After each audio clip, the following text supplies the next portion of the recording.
Bismillahirrahmanirrahim. Assalamu alaikum students. Hopefully you are all doing well and safe at your homes. Welcome to class 8th. Today we are going to start our new book with new syllabus, and this book is Top Line Secondary Social Studies Program class 8 by Khurram Ali Shafiq. So now it's your new syllabus of social studies and we are going to start its first chapter.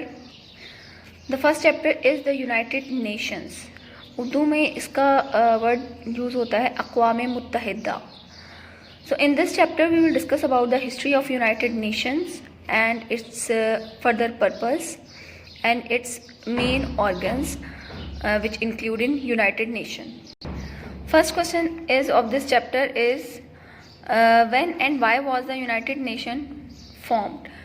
कि क्यों और कब United nation जो थी वो बनी थी. Organisation है यूनाइटेड नेशन.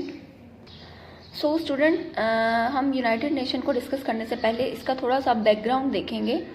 थोड़ा सा मैं आपको इसकी हिस्ट्री बताऊंगी कि ये ऑर्गेनाइजेशन आखिर क्यों बनी थी और ऐसी क्या वजूहत थी.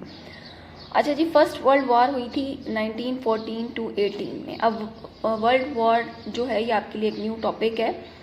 वर्ल्ड वॉर बेसिकली क्या होती है, जिसमें एक से ज़्यादा कंट्रीज़ जो होते हैं वो आपस में मिल जाते हैं, यानी ग्रुप कंट्रीज़ का जो ग्रुप होता है उनके दरमियान जंग होती है. अब तक आपने 7th में जो थ्रू आउट देखा था वो ये था कि जी एक ग्रुप था, एक कबीले की दूसरे कबीले से जंग है, ठीक है, एक कंट्री की दूसरे कंट्री से है. लेकिन अब जो हम वर्ल्ड वॉर की जब बात करते हैं तो इसमें बहुत सारे कंट्रीज़ के ग्रुप बन जाते हैं, ठीक है. लाइक एक कंट्री, उसका फ्रेंड वो उसके साथ मिल गया, दूसरा फ्रेंड उसके साथ मिल गया, तो एक ग्रुप बन गया 3 कंट्रीज़ का, 4 कंट्रीज़ का. और अगेंस्ट, जिससे अगेंस्ट जंग लड़ी जा रही है वो भी फर्दर ग्रुपिंग में आ जाते हैं, ठीक है. तो इसको हम बोलते हैं वर्ल्ड वॉर, क्योंकि इसमें बहुत सारे कंट्रीज़ जो हैं वो मिल जाते हैं और ये जंग जो होती है ये काफ़ी टाइम पीरियड जो है ये चलती है. अब वर्ल्ड वॉर 1 हुई थी 1914 to 18 में, जिसमें बहुत ज़्यादा नुकसान हुआ था. और आप ये कह लो कि वर्ल्ड वॉर जो है वो किसी भी सूरत जो है वो फ़ायदा नहीं दे सकती. इसमें नुकसान बहुत ज़्यादा है, फ़ायदा कम है. जंग जो जीत जाते हैं उनको भी लॉस होता है और जो हारते हैं तो डेफिनेटली उनको भी लॉस ही होता है. अच्छा, अब मैं आपको यहाँ पे थोड़ा सा वर्ल्ड वॉर 1 और वर्ल्ड वॉर 2 के बारे में थोड़ा सा आपको गाइड करूँगी. वर्ल्ड वॉर 1 जो हुई थी उसमें जो कंट्रीज़ थे वो थे Germany, Austria, Hungary, Bulgaria and Ottoman Empire, ठीक है. जो मेन सेंट्रल पावर थी ऑटोमन एम्पायर थी और उनके साथ ये जर्मनी, ऑस्ट्रिया, हंगरी और बुल्गारिया ये आपस में मिल गए थे, ठीक है. तो इनकी जंग हुई थी अगेंस्ट किसके? ग्रेट ब्रिटेन के, Japan and United State, France, Russia and Italy, ठीक है. ये तमाम कंट्रीज़ एक तरफ थे और वो जो मैंने अभी आपको प्रीवियस बताए हैं Ottoman Empire, Germany, Austria, Hungary and Bulgaria, ये एक तरफ थे, ठीक है. तो इन दो ग्रुप्स के दरमियान ये वर्ल्ड वॉर 1 हुई थी और ये वर्ल्ड वॉर 1 जो वॉन की थी वो थी Great Britain, Japan and United State, France and Russia, Italy, ठीक है. ये लोग जीत गए थे और जो Ottoman Empire, the central power जो थी, ये हार गई थी जंग. इसी तरह वर्ल्ड वॉर 2 हुई थी, ये हुई थी जर्मनी, इटली एंड जापान के दरमियान में. जर्मनी, इटली एंड जापान ये एक ग्रुप था और किसके मुखालिफ इनकी पार्टी कौन सी थी? वो थी France, great Britain, United state, Soviet union and China. किसी हद तक चाइना भी इन्वॉल्व था लेकिन बहुत ज़्यादा नहीं, ठीक है. तो ये इन 2 ग्रुप्स में थी. ये एक ग्रुप मैंने आपको बता दिया जर्मनी, इटली एंड जापान, और दूसरा ग्रुप कौन सा था? France, great Britain, United state, Soviet union और चाइना. अब ये वर्ल्ड वॉर 2 जो थी ये वॉन की थी फ्रांस, ग्रेट ब्रिटेन ने, United state, Soviet union and China, यानी ये लोग जीत गए थे, ठीक है. जबकि दूसरी तरफ जर्मनी, इटली और जापान ये लोग हार गए थे. अब यहाँ पे हम यूनाइटेड नेशन की बात कर रहे हैं. बेसिकली यूनाइटेड नेशन का पर्पस जो था वो ये था कि वर्ल्ड वॉर जो हो रही थी उनकी वजह से बहुत नुकसान हुआ था. स्पेशली पहले बात करते हैं हम वर्ल्ड वॉर 1 की, तो वर्ल्ड वॉर 1 में भी बहुत ज़्यादा लॉस हुआ था. ऑलमोस्ट 37 मिलियन पीपल्स जो थे वो मारे गए थे. तो उसके बाद एक सबसे पहले जो एक बनी थी ऑर्गेनाइजेशन कह लो, उसमें बनी थी लीग ऑफ नेशन. इनका पर्पस भी यही था कि जो नुकसान हो रहे हैं इतने ज़्यादा, उसमें जो नुकसान हुए वो ना हो और कम से कम जो एक दुनिया है उसमें पीस और प्रॉस्पेरिटी रहे, ठीक है। लेकिन जब यूनाइटेड नेशन जो वर्ल्ड वॉर 2 के बाद बनी थी 1945 में, तो आप ये कह लो कि वो लीग ऑफ नेशन से ज़्यादा स्ट्रॉन्ग और पावरफुल थी, और इसका पर्पस जो था वो ये था कि वही जो लीग ऑफ नेशन का था कि मुल्क पूरी दुनिया में जितने कंट्रीज़ हैं उनके दरमियान आपस में पीस और प्रोस्पेरिटी रहे, क्योंकि हर मज़हब ही अगर देखा जाए तो वो पीस और प्रोस्पेरिटी की तलकीन करता है, चाहे वो हिंदुइज़्म हो, चाहे वो क्रिश्चियनिटी हो, चाहे वो मुस्लिम्स का इस्लाम हो। ठीक है, तो यूनाइटेड नेशन जो थी वो 1945 में बनाई गई थी, जिसका मकसद क्या था कि दुनिया में अमन व अमान रहे। अच्छा, इस क्वेश्चन का आंसर जो है वो हमारे पास है पेज नंबर 1, ये ग्रीन में हाईलाइट हुआ है। The United Nation is a world organisation which was establish in 1945 to avoid war and promote peace and prosperity throughout the world. ठीक है, यूनाइटेड नेशन, उन्होंने यही पूछा व्हेन एंड वाई कि क्यों बनाई गई थी और कब बनाई थी। तो यूनाइटेड नेशन जो ऑर्गेनाइजेशन है ये 1945 में इस्टेब्लिश की गई थी, और इसका मकसद क्या था, क्यों बनाई थी ये, ताकि किस से बचा जाए, वॉर से, and promote peace and prosperity, और पीस और प्रॉस्पेरिटी को आगे थ्रू आउट द वर्ल्ड इसको प्रमोट किया जाए। तो ये हमारे फर्स्ट क्वेश्चन का आंसर है।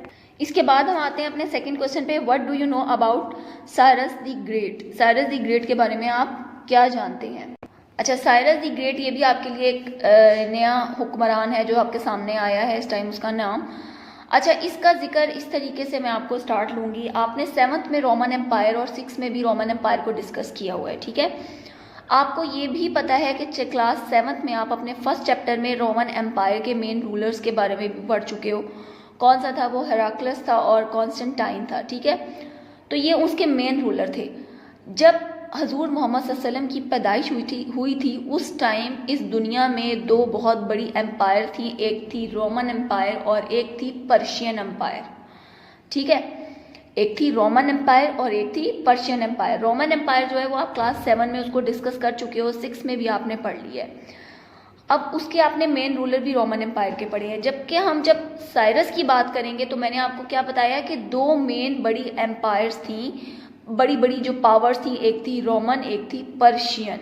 तो पर्शियन एम्पायर का जो फाउंडर था या जिसने पर्शियन एम्पायर की बुनियाद रखी थी वो था साइरस। ठीक है, साइरस दी ग्रेट। इसका जिक्र कुरान पाक में भी हमें मिलता है जुल्करनैन के नेम से। ठीक है, अब हमने पूछा है कि आप इसके बारे में क्या जानते हैं। तो Cyrus the Great 576 BC 530 BC। अब BC का भी आपको पता है कबल मसीह यानी हज़रत ईसा की पैदाइश से 576 और 530 यानी उससे पहले का टाइम पीरियड है। ठीक है, BC का मतलब क्या है कि हज़रत ईसा की पैदाइश से 530 साल पहले इसका टाइम पीरियड है। ठीक है, अच्छा, इसने रूल किया था over Persia from 559 BC until his death. He laid down the foundations of international law. The famous Cyrus Cylinder, on which he wrote some of his principles, can still be seen in the British Museum. Most scholars of the Quran now believe that Cyrus was the king mentioned as Zulkarnain in Surah Kahf of the Quran. अच्छा जी, Cyrus the great जो इसके बारे में मैं आपको बता रही हूँ कि पर्शियन एम्पायर का वो फाउंडर है। इसके बारे में ये कहा जाता है कि ये हज़रत ईसा की पैदाइश से पहले का इसका टाइम पीरियड है, तकरीबन 500 साल पहले। और हज़रत मोहम्मद सल्लल्लाहु अलैहि वसल्लम के हिसाब से अगर की पैदाइश के अकॉर्डिंग बात करें तो हज़रत मोहम्मद सल्लल्लाहु अलैहि वसल्लम की पैदाइश से 1000 साल पहले की बात है इसकी। ठीक है, इसने सबसे पहले ह्यूमन राइट्स के बारे में एक कह लो कि एक वो पेश किया था, एक पूरा जायचा कह रही हूँ। अच्छा जी, सॉरी, क्या है कि साइरस सिलेंडर ने प्रिंसिपल्स पेश किए थे, और ये प्रिंसिपल पहली दफ़ा ह्यूमन राइट्स पे किसी ने चार्टर पेश किया था, जो इस दुनिया में कह लो ह्यूमन राइट्स का पहला चार्टर आया था। ठीक है, वो किसने पेश किया था? साइरस दी ग्रेट ने। ये उसकी पिक है और इसको फेमस हुआ ये साइरस सिलेंडर के नाम से। साइरस सिलेंडर बेसिकली एक सिलेंडर नुमा शेप पे इसने लिखा था। ये इसकी पिक मैं अभी आपको लास्ट में शेयर करूँगी, वो आप ज़रूर देखिएगा। ठीक है, उसमें इसने लिखा था, और ये मतलब इसकी लैंग्वेज जो थी वो कोई और थी। वो ये वाली जो अब मैं आपको एक्सप्लेन कर रही हूँ, उसके जो 2 प्रिंसिपल्स थे वो किसी और लैंग्वेज में लिखे गए थे, जिसको बाद में ट्रांसलेट किया गया था।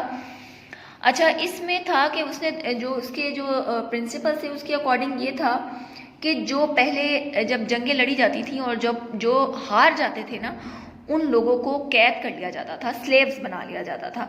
तो इसने ये प्रिंसिपल दिया था कि उनको, उन स्लेव्स को आज़ादी दी जाए, फ्रीडम दी जाए, ठीक है, उनको कैद ना किया जाए। सेकेंडली उसने कहा था कि रिलीजियस जो था उनको मजहबी आज़ादी दी जाए, कि उनको ऊपर बाउंड ना किया जाए कि वो इसी की पूजा करें या इसी की इबादत करें। तो ये पहली दफ़ा ह्यूमन राइट्स का चार्टर आया था, जो किसने किया था, साइरस ने पेश किया था।